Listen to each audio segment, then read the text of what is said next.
On September 24, 2025, the port of Novorossiysk, once a symbol of Russian naval might, had become something entirely new, a fortress built on foreign steel and borrowed pride. North Korean advisors now commanded the defense grid, installing radar-guided Pantsir S-1 batteries, AK-630 air defense cannons capable of spewing 10,000 explosive shells per minute, and swarms of Orion hunter drones hovering like vultures above the Black Sea. Offshore, a stealth frigate glided in a slow patrol, armed with Pukakong 3 ballistic missiles, each with an 800-mile range and a promise of devastation. From the outside, it looked untouchable.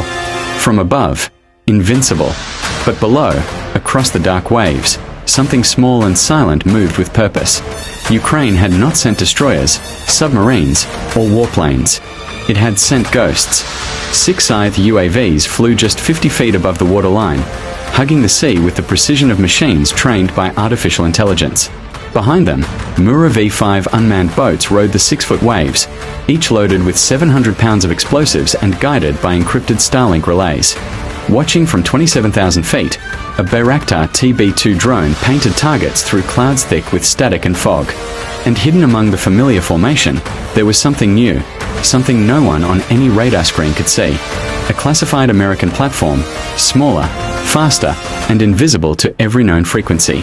It had no name, only a code name whispered among NATO engineers, Spectre. Built for precision, not destruction. Its task tonight, pierce the fortress, then vanish. At 4:30 a.m., the waters outside Novorossiysk were unnervingly still. In the silence, the port seemed asleep, unaware that its last calm moments were ticking away.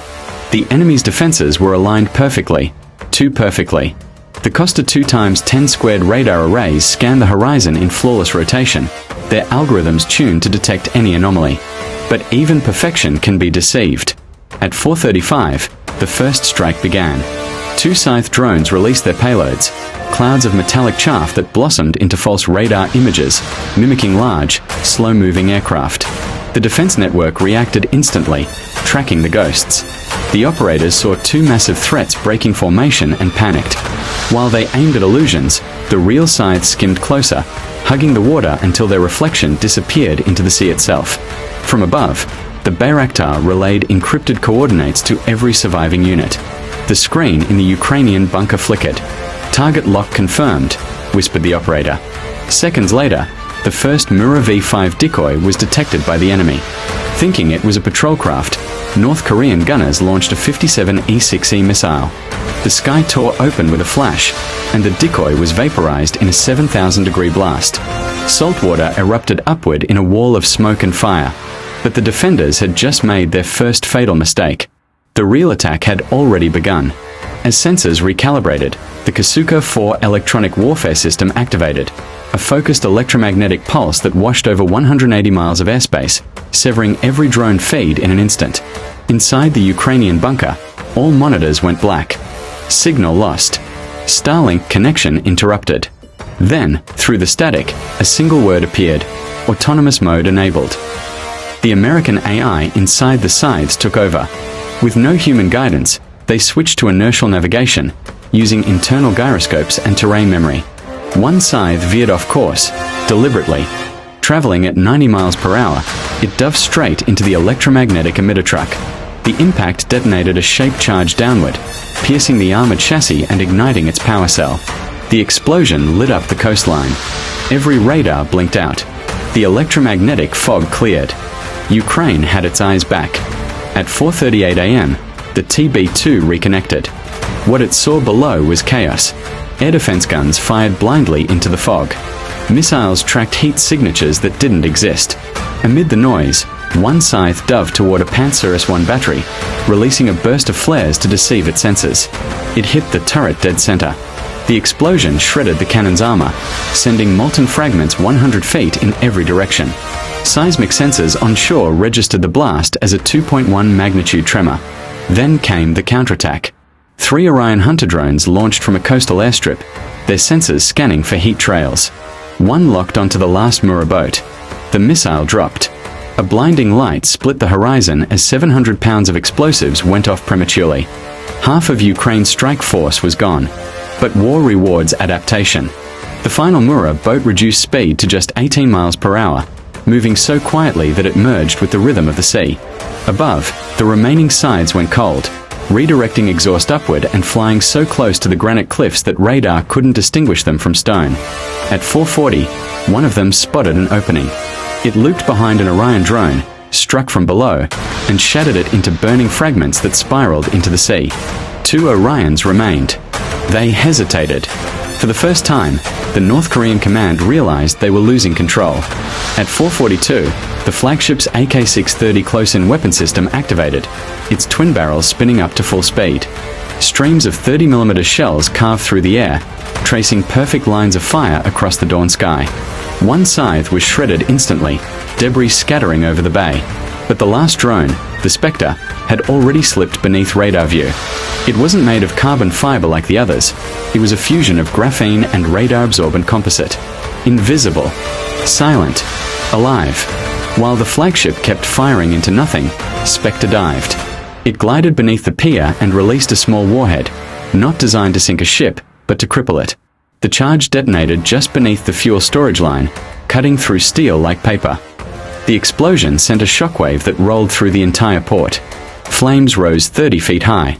Windows shattered. Sensors failed. The Pukakong 3 missile tubes warped and melted, their internal systems fried beyond repair. The harbor that once bristled with power now burned in silence. At 4:45 a.m., the operation was over. In 15 minutes, a billion-dollar fortress had been turned into ash using less than $2 million of equipment. There were no cheers inside the Ukrainian bunker. Just the hum of machines cooling down and the soft crackle of static on headsets. The operators watched through satellite feeds as the smoke drifted across the bay, the crippled frigate listing slightly to port. No civilians had died. No city was struck. But the message was clear. The age of massive militaries was ending. The age of intelligent warfare had begun. And yet, deep beneath the waterline, somewhere beyond the radar's reach, another signal began to pulse. Slow, coded, deliberate. Something had survived. The Battle of Novorossiysk was over. The next one hadn't yet begun. 4:58 a.m., Black Sea, 11 miles off Novorossiysk. The flames still burned along the ruined docks.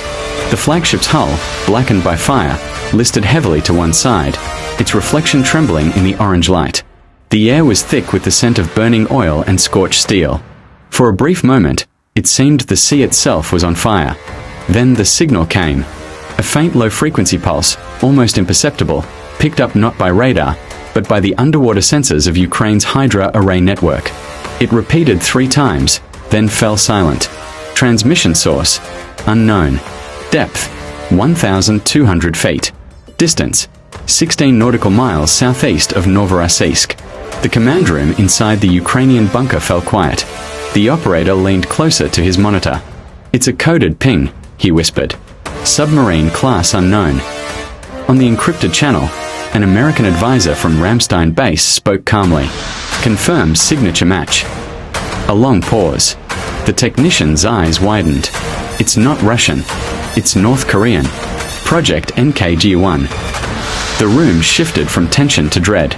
Project NKDU, rumored for years, denied by every intelligence agency, was said to be a stealth submarine armed with hypersonic ballistic warheads, built with stolen blueprints and modified AI navigation. No one had ever confirmed it existed. Until now. 5:10 a.m., below the surface.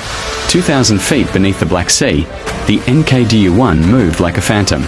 Its titanium hull shimmered in the dark, covered in radar-absorbing tiles. Inside the command center, the atmosphere was clinical. Dim lights, glowing panels, silent crew. Captain R.I. Song-Minute watched the sonar display with narrowed eyes.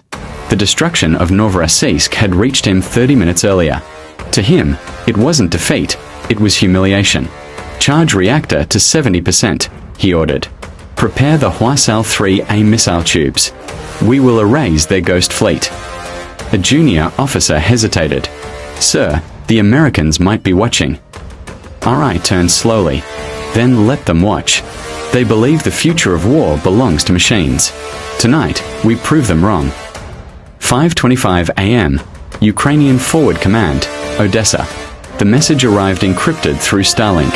Confirmed. Enemy submarine detected. Armed. Active. Possible launch window, 6 a.m. Colonel Dmytro Havrilenko ran a hand across his face. The success at Novorossiysk had been historic, but it had also exposed a dangerous truth. Ukraine's growing reliance on AI-driven weapons had pushed the conflict into a new realm, one where decisions were made faster than humans could think. He opened a secure line. Spectre Command, authorize protocol Emberfall. Deploy Aquila drones, depth tracking variant. No engagement until confirmed launch sequence. Above the Black Sea, 3 Silverwing drones launched from a hidden platform near Snake Island. They carried Sonoboy dispersal pods, mapping underwater movement in real time. Each one operated independently, thinking, analyzing, learning. Their mission: find NKDU-1 before it reached firing depth. 5:42 a.m. The hunt begins. Under the waves, sound replaced sight. The Aquila drones released a web of acoustic sensors. Patterns formed: currents, whale calls, engine echoes. Then, one anomaly appeared. The AI adjusted filters, focusing on a frequency oscillating at 8.4 Hz, the heartbeat of a submarine reactor. Target found. Instantly, the data bounced to Kiev, Ramstein, and the Pentagon. The map lit up like a heartbeat. The ghost under the sea was moving north. The decision came in seconds. Permission granted. Shadow strike authorized. 5:47 a.m. 1,100 feet below. Captain RI's sonar operator stiffened.